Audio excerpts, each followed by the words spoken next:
point sur les i, ça veut dire ceci. Ouais. J'ai constaté que, je ne sais pas si tu as lu le livre de Machiavel. Il faut lire ce livre. Ouais. Je crois que Machiavel, en écrivant ce livre, il s'adressait aux Congolais. Pourquoi? Parce qu'il y a une telle mauvaise foi, il y a un tel refus d'accepter ce qui est bien et ce qui est grand, que moi, aujourd'hui, je suis complètement sidéré. Ouais. Comment voulez-vous comparer quelqu'un qui a une licence à quelqu'un qui vient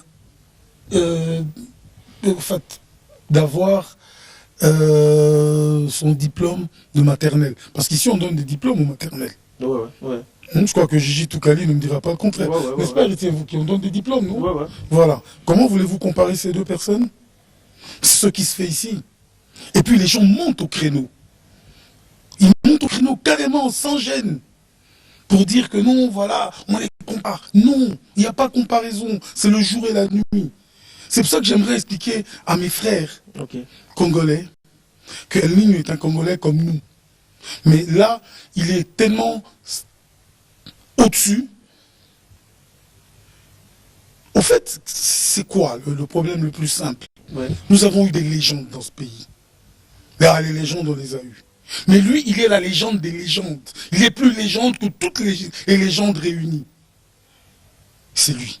Mais il a aussi ses frères, je peux citer, il y a tout autour de Fali Poupa, il y a ses frères Ferregola Bataringue. Autour, dans quel sens? Sur le plan artistique, hein. Est-ce que... Attends, quand Michael évoluait, il y avait aussi beaucoup d'artistes. Ouais, bien mais sûr. voilà. Ouais. Les artistes, ça manque pas. Je viens de voir un artiste ici. Oui. Angola, qui danse bien. Qui a un punch. Oui. Mais attends, tu vas pas le comparer à l'incomparable. Voilà. Joka Kabengele, déjà, nous continuons notre échange. On a dit c'est grâce à JB Mpiana que vous avez eu le contrat de la Bralima. Est-ce que vous pouvez nous éclaircir par rapport à ces sujets? Voilà. Léonce, moi, excusez-moi, quand j'ai commencé à collaborer avec la Bralima, c'était en 1989. Ouais. 89, s'il te plaît, à travers la maison Lintas. Ouais. La maison Lintas, c'est une maison qui s'occupait uniquement de la promotion et de tout ce qui concernait la promo, la pub de la bière Primus. Ouais. C'est la maison Lintas. Et la maison Lintas, à l'époque, collaborait avec mes deux grands frères d'heureuse mémoire, Georges Galula et Riva Del Pipo. Ouais. Donc c'est à partir de là que j'ai commencé à collaborer avec la Bralima. J'ai même collaboré à l'époque avec Esther, Ngadi Ngadios. Oui. Oui. À la Fikine. Il y avait un cri, parce que beaucoup n'étaient pas encore nés, hein, qui passent pour dire n'importe quoi. Ils n'étaient pas encore nés. Alors, il y avait un cri, Bikoyo, Bikoyo, Bikoyo 100. Ce cri-là, c'est moi qui l'ai lancé à la Fikine. Okay. Et puis, il y a eu un scénario que j'étais parti à pied à Matadi, avec King Kester et Ménéa. À l'époque. Parce que tout le monde sait que King Kester et Ménéa a beaucoup collaboré avec la Bralima. Alors, à l'époque, ils étaient où? En 89, ils étaient où?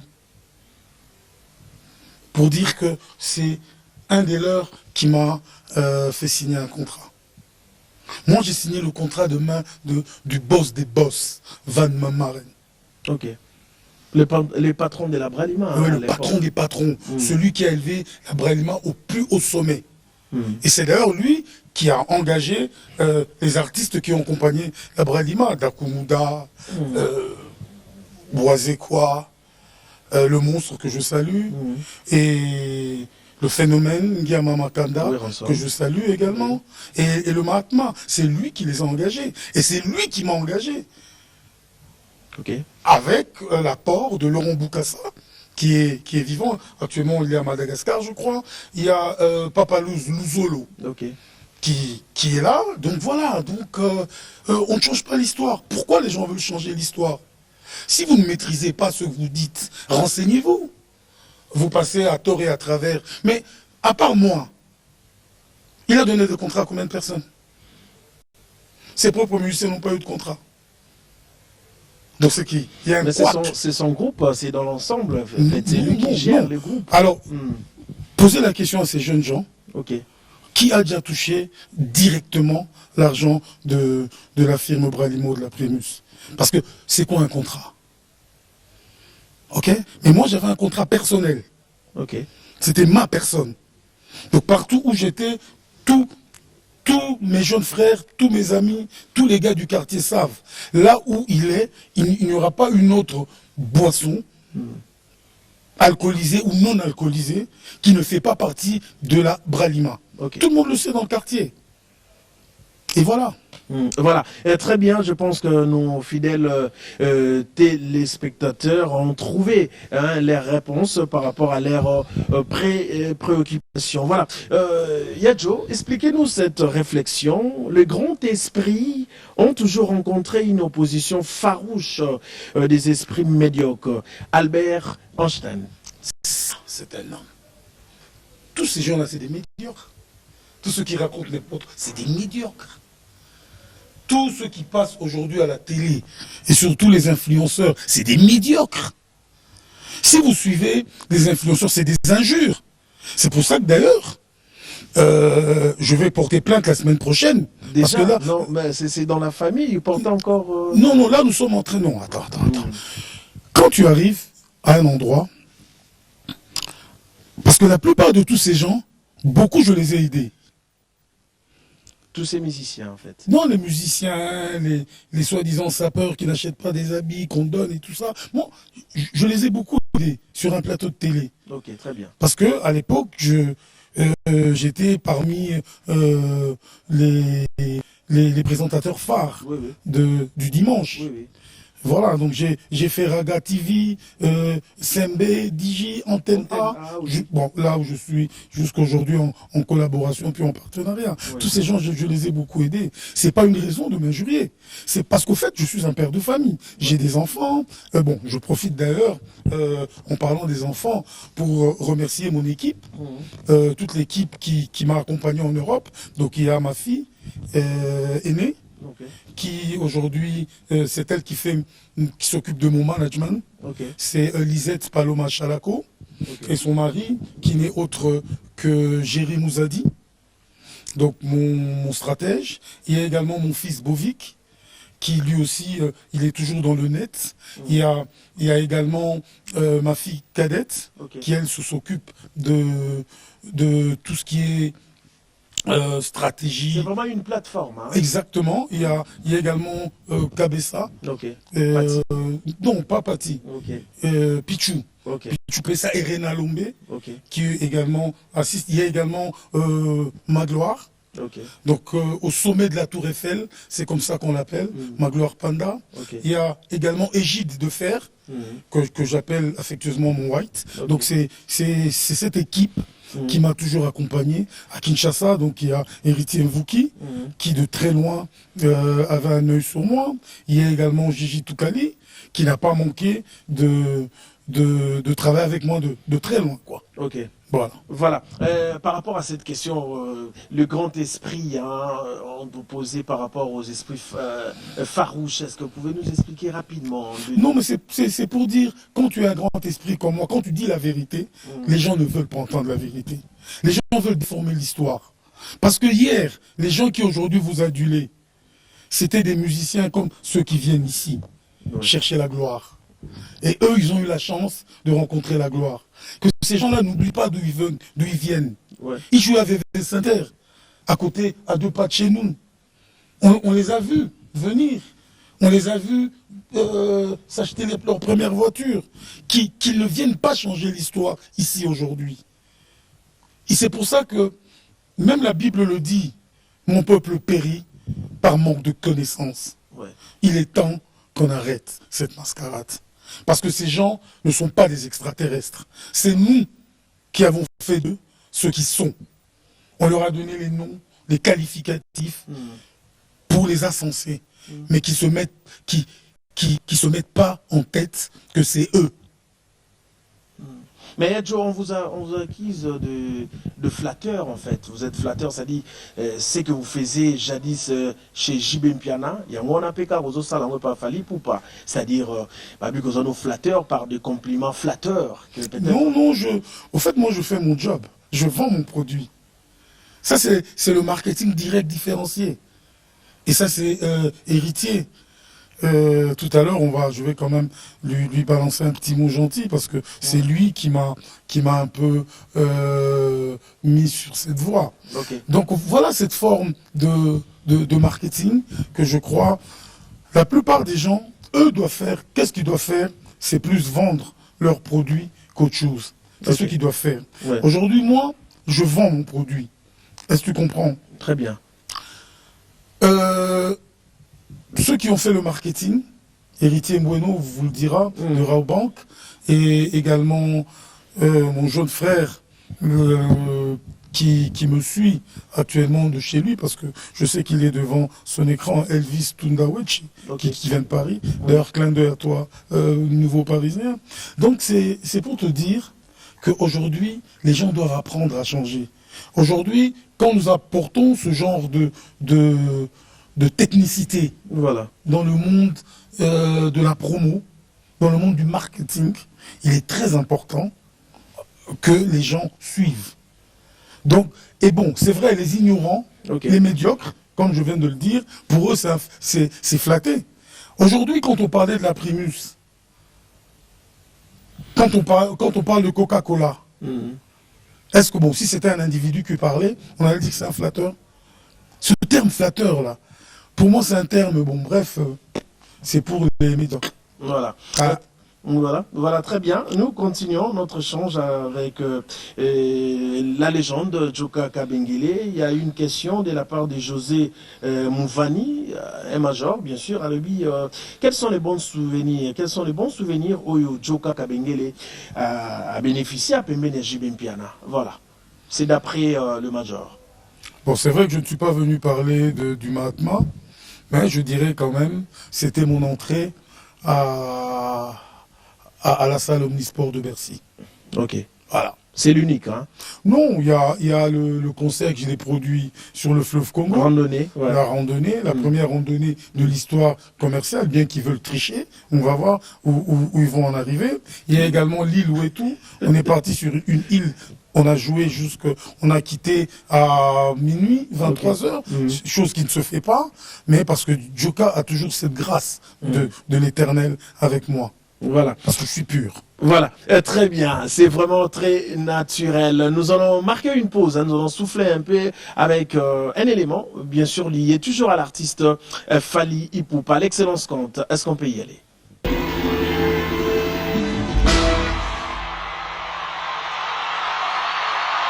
Production de l'artiste Fally Ipupa. Bon dimanche à vous, hein. Il y a Théo Zambrota, Aliara Mbonga Sika, Mbonga Lalate. Merci beaucoup à notre ministre de tutelle, Patrick Mouyaya. Je n'oublie pas Jared Panzou, Nico Lianza. Merci beaucoup Christian Mokwa, Efemi Héritier Mboueno. Voilà. Yadjo, Badbazo Bengabiso, Bazo Tuna, par rapport à la production de Fally Ipupa, le bi. L'une de production Bachaki Rideau et puis l'autre production qui par rapport à Bakit Vide. N'a évité votre réaction par rapport à ça? C'est ça les médiocres. Dis-moi, il n'y a pas de rideau ici? Oui, il y a des rideaux. C'est fait pourquoi? Sur le plan technique, peut-être de protéger... ça fait partie d'une décoration. Voilà. Les chaises vides. Il peut y en avoir.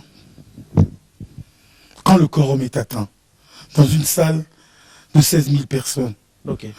Toujours 14 000 places, bien 15 000 places. Dis-moi un peu. Bon, il n'y aura pas de chaises vides. Donc, les gens attendent toujours les sold out. Mais vous l'avez dans l'œil. Mais jouez des salles de 15 000 avant qu'on puisse discuter avec vous. Non, 15 000 c'est trop pour vous. Hein. Jouez une salle de 10 000, puis après on va discuter. Tant que vous n'allez pas goûter au bonheur de jouer devant 10 000 personnes, je ne discute pas avec qui que ce soit. Le quorum était atteint. Voilà. Donc la réunion pouvait se tenir, le spectacle pouvait se tenir, parce que le quorum était atteint. Je me pose des questions. Devant moi, l'icône, vous êtes, je dirais, vous travaillez en termes communicationnels pour aider l'artiste Fally Ipupa, ou bien vous êtes aussi dans le marketing de l'artiste Fally Ipupa? Non, je ne fais pas partie du marketing de l'artiste Fally El Niño. Au fait, pour moi, c'est un devoir moral d'aider ce garçon qui est marginalisé par une société méchante, par la définition du machiavélisme lui-même. Okay. Donc, ce genre d'artistes, nous devons les porter. Je crois que Pidexi ne sera pas contre, Papi Nyonso avec moi. Nous devons porter ce genre d'artiste. Et je sais que là où elle est en ce moment, elle me suit. Elle, c'est Raïssa Mojine, la Queen. Okay. Alors Queen, je sais que tu as une beauté extraordinaire, mais tu as également une belle vision. Merci parce que tu es du bon côté de l'histoire avec El Niño, Fally Ipupa. Okay. Ciel, Zanga, toi là, tu dépasses l'imaginable. Ciel, si la réalisation avait un nom, on allait te donner ce nom. Alors, je reviens pour... la légende. Je reviens pour te dire que je ne travaille pas dans le service marketing d'El Niño. Ouais. Mais je crois qu'il est temps. Moi j'aime soutenir les gens marginalisés. C'est pour ça que le Mahatma, je l'ai soutenu. Quand tout le monde l'avait abandonné, je l'ai soutenu, corps et âme. Bon, aujourd'hui qu'il me traite, enfin pas lui personnellement, que son entourage, c'est médiocre, me traite de ce qu'ils veulent. Okay. Ils savent, lui c'est mon frère, il sait d'où nous venons. Aujourd'hui, j'ai encore rien dit. Okay. S'ils aiment la polémique, j'adore la polémique. Vous savez que j'ai fait une des plus grandes polémiques de ce pays. Oui, je sais. Alors, et bon, bref, j'ai pas envie de reprendre mon glaive et de rentrer dans le Coliséum en tant que gladiateur pour me battre avec des individus que je sais qui perdront d'avance. Mais c'est bien sûr que oui, c'est la musique congolaise, c'est l'honneur de la musique congolaise, bien sûr. Évitons des guerres fratricides, je peux dire, de frères issus d'une même famille. Quand on voit Fally Ipupa, on voit Ferregola Taringé, c'est des artistes, ils font bien sûr l'honneur de la culture congolaise. C'est-à-dire, évitons peut-être, je dirais, de guerres fratricides. Non, mais il n'y a pas de guerre. Il y a quelle guerre? Ouais. Quelle guerre? Léon, il n'y a pas de guerre. Attends, comment veux-tu discuter, comment veux-tu te battre avec un médaillé d'or? Toi, tu n'es qu'un pugiliste amateur.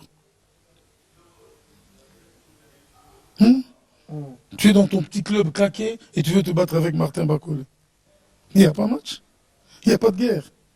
Il n'y a pas de guerre. Il n'y a pas de guerre. Non, il n'y a pas de guerre. Joka Kabengele, il n'y a pas de guerre. Il n'y a pas de guerre, Léonce. Il n'y a pas de guerre.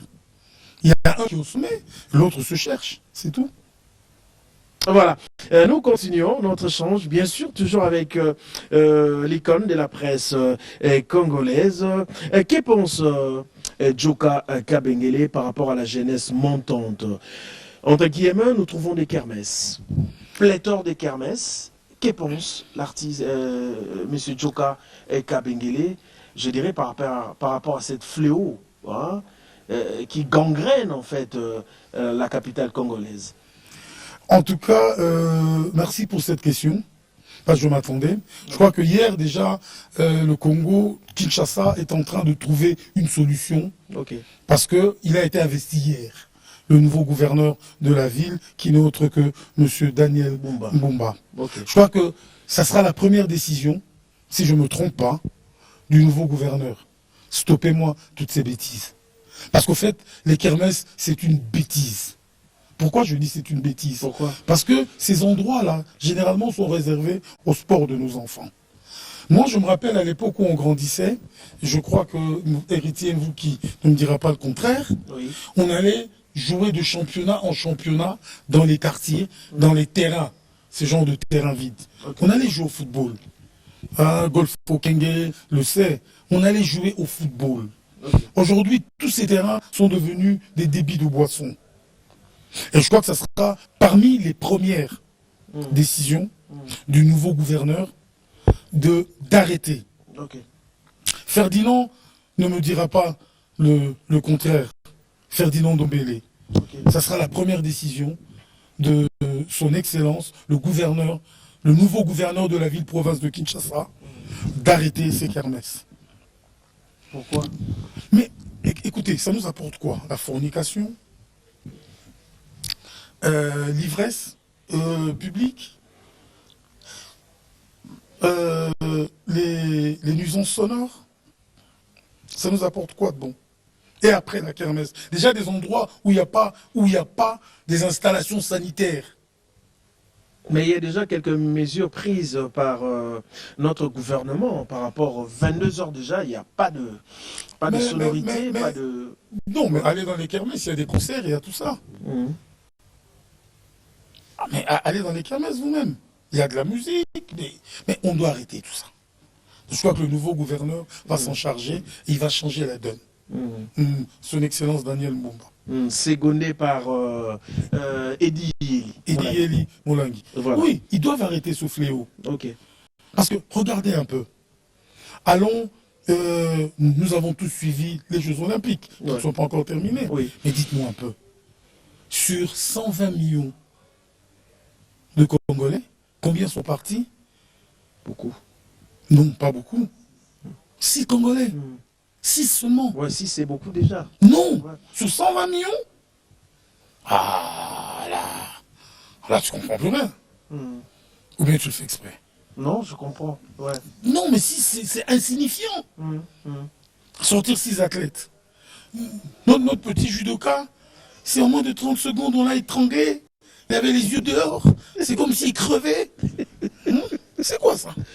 Oh, il se pavane ici en kimono pour dire ah, maître paille, maître ceci, maître cela. Je profite pour saluer, je profite pour saluer la jambe gauche la plus lourde du Congo, maître Chimite, qui lui n'est plus très actif, mais quand même à l'époque on avait des bons et grands judokas quoi.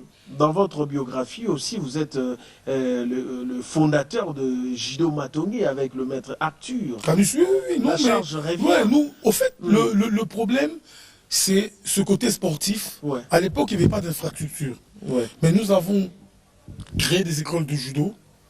Mais aujourd'hui, ce qui doit être fait par le gouvernement principal, c'est genre l'INSEP. On doit créer une école de judo nationale pour prendre tous les bons et qu'ils viennent à cet internat pour qu'on sorte les meilleurs, comme ils l'ont fait en France, comme ils le font partout. Tant qu'il n'y aura pas une politique dans ce sens-là, parce que d'ailleurs, les terrains, c'est des kermesses, donc les enfants ne peuvent même plus jouer au football. Les joueurs, vous devez les prendre en Europe pour qu'ils viennent, parce qu'ici, il n'y en a pas. Et hier, c'était nous qui fournissions les joueurs en Europe. Maintenant, c'est l'effet contraire. Je ne sais même pas qu'est-ce qui est devenu la tenue de la Gombe, là où on joue au football, je ne sais pas qu'est-ce que c'est devenu. Tous les grands terrains, heureusement qu'il y a quelques terrains qui ont été préservés, comme à Lemba, Barumbu aussi, Barumbu et Matete aussi il y a un terrain, non? Massina aussi il y a un terrain, Kassavubu il y a un terrain, Delvaux il y a un terrain aussi. C'est les quelques rares. À Bandal, je ne sais pas qu'est-ce qu'on voulait nous faire là-bas. Quelqu'un a pris le pognon, il a bouffé. Il a bouffé. Maintenant il y a une kermesse. Et pourtant c'était parmi les grands terrains de ce pays. Mais son Excellence, il faut arrêter cette tuerie. Il faut arrêter ce massacre. On a assez bu, on a assez dansé. Maintenant, il est temps que nous puissions donner la chance à notre jeunesse de progresser positivement. Très bien. Et rapidement, bon dimanche à vous de la part des héritiers Mboueno, à Wolfi Mabanda, Kenny, le Parisien, de la part des héritiers Mboueno. Une question rapidement, le vieux Maro, nous chitons déjà, toujours dans votre biographie, un parcours élogé. Vous êtes parmi les cofondateurs du groupe la Team Wata avec Héritier Watanabe. J'ai suivi religieusement dernièrement quelques conversations sur la page Facebook de Héritier Wata. Héritier Wata a le biquet orchestre la Team Wata à Salango Yemoko. C'est pas grave. C'est pas grave. Attends, je finis. Abi à Salango Yemoko. jadis azalaki na États-Unis na Serge Ibaka mutapesa imbongo à ça l'orchestre. Et puis en deuxième lieu, à l'obi, Yadjo à Bengangaï à l'époque, c'était en 2013, à l'obi qui a opé Sanga Bacho na Côte d'Ivoire, Bazo Zelanga na Gabon. Mais tout ça là, idéologie en outil. Et après, à l'obi, orchestre la team, Ezaba Mastanae. Ndeko na écoute apé ça combo ya album ya Liboso Retirada, c'est Doudumbisi. Et votre réaction? C'est pas grave. Il est libre de dire ce qu'il veut. Je lui concède. Mais bon, comme la Pulga, c'est son oncle qui lui a donné, comme Cosa Nostra, c'est son neveu qui lui a donné, comme le Magma, c'est sa cousine qui lui a donné le nom, comme Mi-Ange Mi-Démon, ça vient de sa nièce, j'accepte. Il est libre.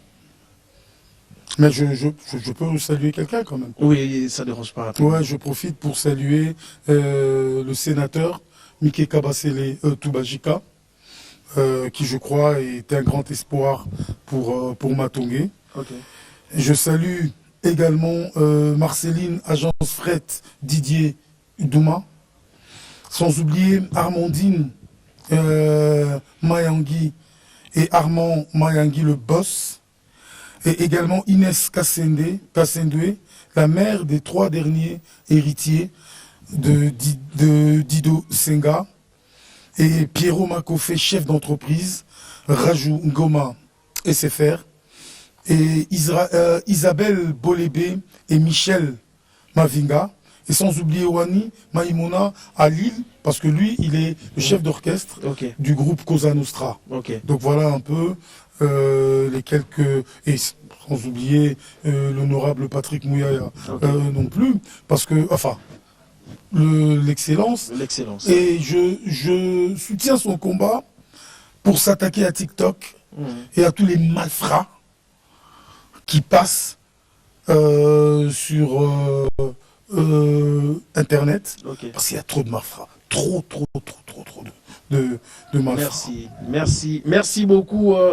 Merci, nous sommes vraiment arrivés à la fin de notre échange avec la légende Djoka Bengele. Merci beaucoup à Dio Diogène, Kababel Togo, aigle numéro 1 de la part de Héritier Mvouki, le Big Gérant, l'Ekinao Guillaume Vanga, oh, le carteron. Je profite pour te saluer là où tu es en Allemagne, mon jeune Vangui Guillaume le Carteron. Ok, merci pour terminer notre entretien. C'était vraiment un réel plaisir de vous recevoir dans cette grande messe de ces dimanches. Je ne sais pas, un mois encore une fois par rapport à cette émission, parce que nous sommes arrivés vraiment à la fin. Voilà. Non, merci, tu fais bien ton travail. Je me vois à ton âge, des années, quand j'étais dans mes débuts en train de me rechercher. Je sais que tu as encore une très grande marge de progression. Et je crois qu'aujourd'hui, la ville doit quand même jeter un coup d'œil sur ce que vous faites. Merci. Là, je m'adresse au nouveau gouverneur, Monsieur Daniel Mbumba, d'abord qu'il arrête un peu les kermesses, et puis après, nous pourrons mettre carte sur table, discuter de la jeunesse, et, enfin, je suis un peu triste, mais bon, je ne connais pas les décisions qui l'ont motivé à ne pas nommer un ministre de la Culture et de la Jeunesse dans son nouveau gouvernement. Mais c'est quelque chose qui doit regarder avec beaucoup... Parce qu'en fait, la culture élève une nation. Ok, très bien. Voilà, donc une nation sans culture, c'est une nation qui ne va pas se développer. Donc une ville sans culture est une ville qui ne va pas se développer. Aujourd'hui, nous savons tous que la musique congolaise est à base de la grandeur de la culture congolaise, et tout cela a commencé ici à Kinshasa. Merci beaucoup. On s'est mis debout. Déjà, l'icône, merci beaucoup pour l'acceptation. Je pense que nous allons y revenir très prochainement.